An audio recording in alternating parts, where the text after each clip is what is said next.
प्यारे बच्चों, आज हम लोग अपने भौतिक विज्ञान के नए पाठ का प्रारंभ करेंगे, जिसका शीर्षक है विद्युत। इस विद्युत के अंतर्गत हमें पढ़ना है विद्युत धारा, विद्युत आवेश, विद्युत विभवांतर, ओम के नियम इत्यादि कई टॉपिक हैं जिनका हम लोग विस्तार पूर्वक अध्ययन करते चलेंगे। तो प्रारंभ करते हैं हम विद्युत खंड से।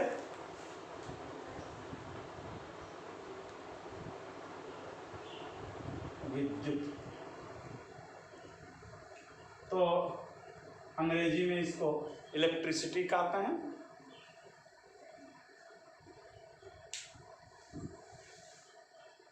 पाठ का नाम विद्युत है। विद्युत की यह भौतिक विज्ञान की वह शाखा है जिसके अंतर्गत हम लोग विद्युत आवेशों के गुण और व्यवहार का अध्ययन करते हैं। इसे हम लोग विद्युत की अथवा इलेक्ट्रॉनिक्स या इलेक्ट्रिसिटी कहते हैं। तो इसमें सबसे पहले हमें जानना होगा कि चार्ज क्या होता है, आवेश, विद्युत आवेश।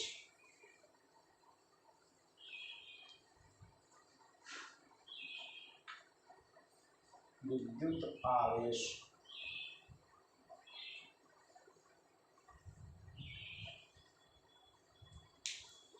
इसमें हमें डिटेल में जानने की ज़्यादा आवश्यकता नहीं है, लेकिन सामान्य रूप से हमें विद्युत आवेश के विषय में पढ़ना है, क्योंकि सारा कॉन्सेप्ट जो है इसी पर निर्भर करता है। आगे की क्लासेस से लेकर के, आज की क्लास से लेकर के आगे की क्लासेस तक।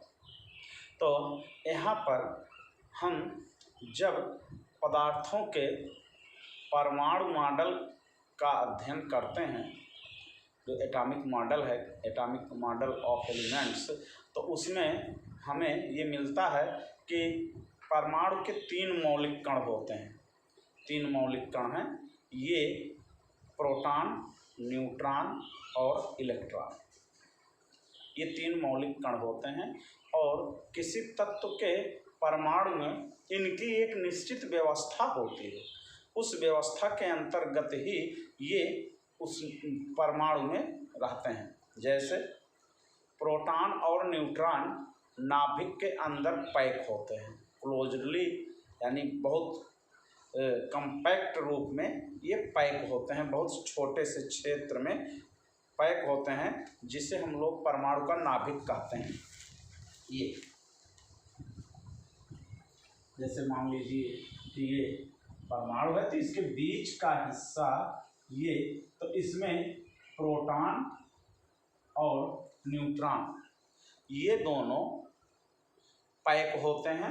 इसे हम नाभिक कहते हैं परमाणु का। और ये पूरा परमाणु है ही है।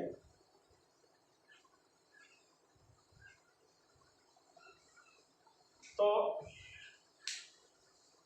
अब बचा तीसरा कण, इलेक्ट्रॉन। तो इलेक्ट्रॉन की बड़ी विचित्र स्थिति होती है। हम लोगों ने कक्षा 9 में भी पढ़ा है और आगे की क्लासेस में भी पढ़ेंगे इलेक्ट्रॉनिक व्यवस्था कि इलेक्ट्रॉन जो होते हैं नाभिक के चारों ओर, इस नाभिक के चारों ओर विभिन्न कक्षाओं में घूमते रहते हैं। ध्यान देना, बोरबरी ने अपना इस वितरण का नियम दिया था, फिर उसके बाद में हुंड ने दिया था, पाउली ने दिया था।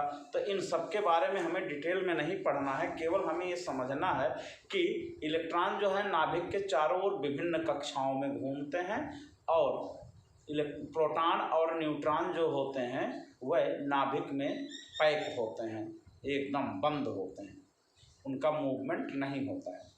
तो अब जब विभिन्न कक्षाओं में इलेक्ट्रॉन घूमते हैं, तो कोई पहली कक्षा में घूमेगा परमाणु क्रमांक के अनुसार, जैसा कि हम लोग जानते हैं। कोई पहली कक्षा में घूमेगा, कोई दूसरी कक्षा में घूमेगा, कोई तीसरी कक्षा में, कोई चौथी कक्षा में। इसी प्रकार परमाणु क्रमांक के अनुसार इनकी संख्या बढ़ती जाती है और ये उसके चारों ओर ऐसे घूमते रहते हैं। ये पहली कक्षा में 2 इलेक्ट्रॉन, दूसरी में 8 इलेक्ट्रॉन।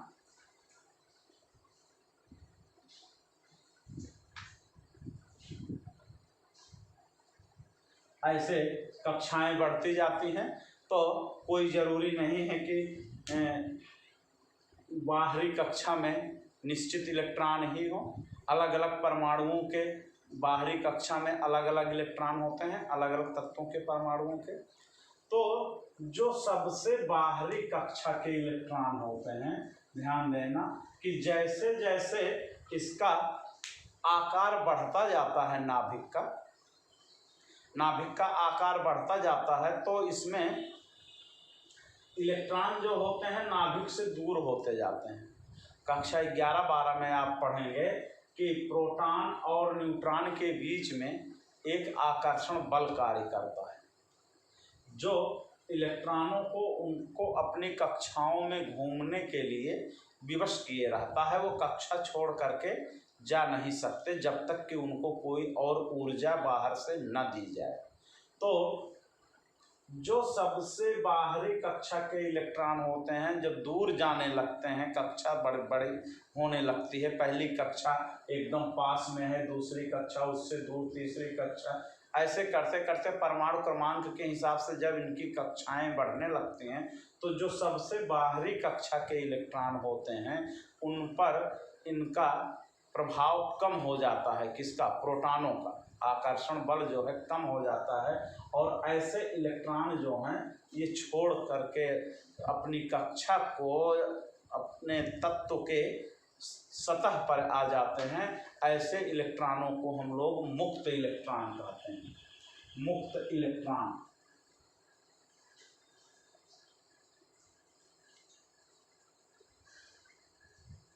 तो ये होते हैं सबसे बाहरी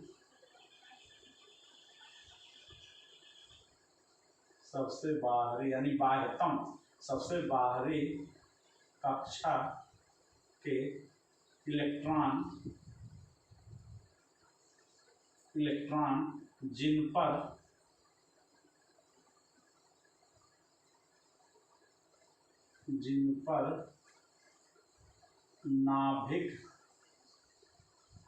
नाभिक का मतलब प्रोटॉन और न्यूट्रॉन, जिन पर नाभिक का आकर्षण बल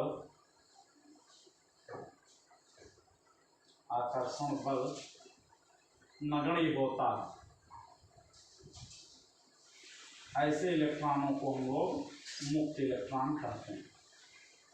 अब यहाँ पे और बात ध्यान देने की है कि हम लोगों ने मुक्त इलेक्ट्रॉन समझ लिए। इलेक्ट्रॉन के बीच में रिपल्सन यानी प्रतिकर्षण होता है, प्रोटॉन के बीच में प्रतिकर्षण होता है, परंतु प्रोटॉन और इलेक्ट्रॉन के बीच में आकर्षण होता है। और न्यूट्रॉन्स जो होते हैं वे उन पे कोई इस प्रकार का आवेश नहीं होता है। अभी हम विद्युत आवेश को ही पढ़ रहे हैं, उसी की तरफ हम लोग अपनी चर्चा को लेकर के चल रहे हैं कि जिससे हम लोग जानें कि विद्युत आवेश क्या होता है। तो अब ये मुक्त इलेक्ट्रॉन होते हैं। ये इलेक्ट्रॉनों पर ऋण आवेश और प्रोटॉनों पर धन आवेश होता है। एक इलेक्ट्रॉन पर आवेश जो होता है -1.6 इंटू 10⁻⁻19 कूलाम, सी का मतलब कूलाम। और एक प्रोटॉन पर इतना ही आवेश होता है, परंतु प्लस आवेश होता है 1.6 इंटू 10⁻⁻19 कूलाम। अब ये यहाँ पे ध्यान देने की बात है कि कैसे हम लोग ये आवेश को परिभाषित करें। तो आवेश जो होता है इलेक्ट्रॉनों के रूप में प्रकट किया जाता है, यानी चाहे विद्युत घर्षण के द्वारा, चाहे विद्युत आवेशन के द्वारा यानी चार्जिंग के द्वारा, इलेक्ट्रॉनों को एक स्थान से दूसरे स्थान पर शिफ्ट किया जाता है। जैसे हम अपने बालों में कंघी को जब रगड़ते हैं तो इलेक्ट्रॉनों का स्थानांतरण हो जाता है। कुछ इलेक्ट्रॉन कंघी से निकलकर बाल में चले जाते हैं, जिसके कारण ये कंघी आवेशित हो जाती है, उधर बाल भी आवेशित हो जाते हैं। तो यहाँ पर यही बात ध्यान देने की है कि जब एक जगह से इलेक्ट्रॉन दूसरी जगह पर स्थानांतरित हो जाते हैं तो जिस जगह पर इलेक्ट्रॉन की कमी हो जाती है वह क्षेत्र आवेशित हो जाता है दूसरे रूप में, और जिस जगह पर इलेक्ट्रॉनों की अधिकता हो जाती है वह दूसरे प्रकार का आवेशित क्षेत्र हो जाता है। तो कहने का मतलब हम कह सकते हैं कि विद्युत आवेश वह क्षेत्र होता है जहाँ पर इलेक्ट्रॉनों की कमी अथवा इलेक्ट्रॉनों की अधिकता होती है। एक लाइन में इसकी परिभाषा है।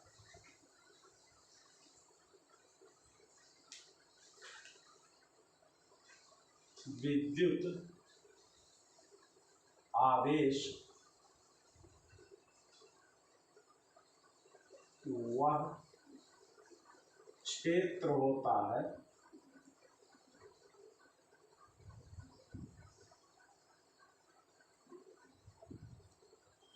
जहां इलेक्ट्रॉनों की कमी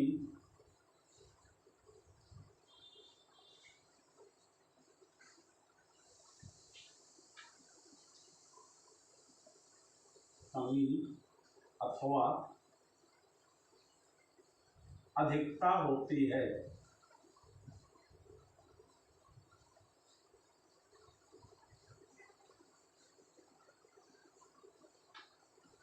अधिकता होती है, ये इसकी परिभाषा है कि जहाँ पर वह क्षेत्र जहाँ पे इलेक्ट्रॉनों की कमी अथवा अधिकता होती है वह विद्युत क्षेत्र कहलाता है, विद्युत आवेश। तो अब जहाँ पे इलेक्ट्रॉनों की कमी होगी वह धनावेश होगा, इलेक्ट्रॉनों की कमी, तो यहाँ हो जाएगा धन आवेश, और इलेक्ट्रॉनों की अधिकता, जिस क्षेत्र में इलेक्ट्रॉनों की अधिकता होगी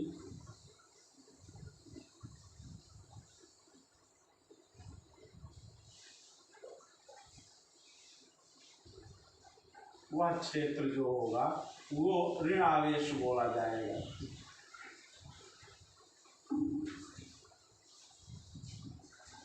ये तो इस प्रकार हम आवेश को परिभाषित कर सकते हैं कि वह क्षेत्र, विद्युत आवेश वह क्षेत्र होता है जहां इलेक्ट्रॉनों की कमी अथवा इलेक्ट्रॉनों की अधिकता होती है।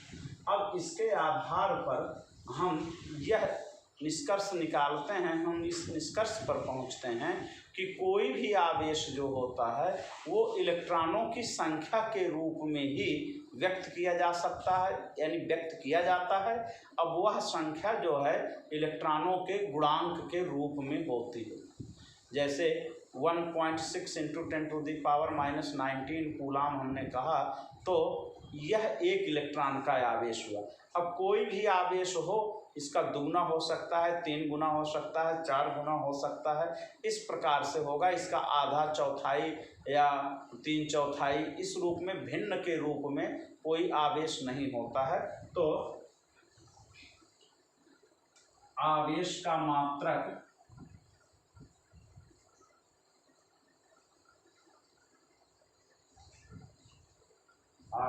मात्रक ये जो होता है ये कूलाम होता है। कूलाम आगे की क्लास में पढ़ेंगे। ये महान वैज्ञानिक थे, इनके सम्मान पर इस का नाम जो है, आवेश के मात्रक का नाम कूलाम दिया गया है। और एक कूलाम आवेश जो है वह किस प्रकार से परिभाषित होता है कि अब जैसे इलेक्ट्रॉन जो है, एक इलेक्ट्रॉन पर आवेश 1e ये बराबर 1.6 इंटू 10⁻⁻19 कूलाम। अब यहाँ से अगर हम 1 कूलाम आवेश निकालें, 1 कूलाम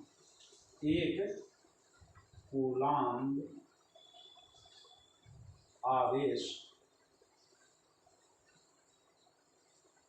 ये बराबर हो जाएगा 1/1.6 गुणा 10⁻⁻19, यानी ये बराबर हो जाएगा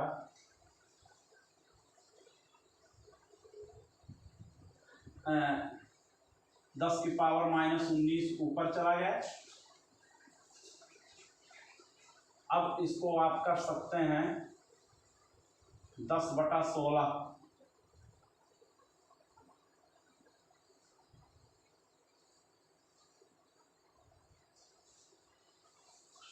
यानी हो जाएगा 0.625 इंटू 10⁻+19।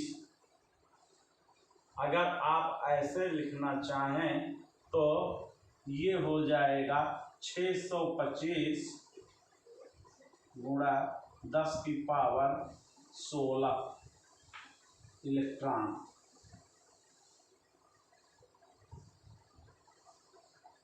यानी 625 गुणा 10⁻16 इलेक्ट्रॉन जो हैं ये मिल करके 1 कूलाम आवेश को बनाएंगे।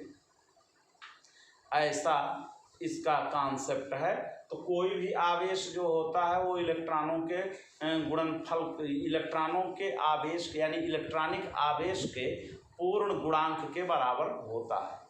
तो ये हम लोगों की इलेक्ट्रॉनिक आवेश की अवधारणा के विषय में हम लोगों ने पढ़ा। अब इसके बाद आगे डिटेल में हम लोग पढ़ेंगे भौतिक विज्ञान के अन्य कई टॉपिक।